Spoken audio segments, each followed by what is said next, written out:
এই ছেলেটা শুধুমাত্র লাকড়ি খেয়েই বেঁচে থাকতে পারে, কারণ তার বুকের ভেতরে যে আগুন জ্বলছিল সেটা নিভে গেলেই সে মরে যাবে। এই জন্য সে নিজেকে বাঁচিয়ে রাখার জন্য সবসময় লাকড়ি খেত।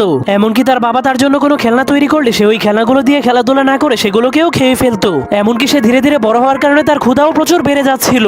এই জন্য সে ক্ষুধা মেটানোর জন্য নিজের ঘরের ফার্নিচার এবং ঘরের চালকেও খেতে শুরু করে দেয়। কিন্তু একদিন যখন সে ঘরের পিলারকে খেতে শুরু করে তখন সেই পিলারের মধ্যে ফাটল ধরে যায়, যার কারণে পুরো ঘর ভেঙে তার উপরে পড়ে যায়। কিন্তু তার বাবা অনেক কষ্ট করে তাকে বাঁচিয়ে দেয়।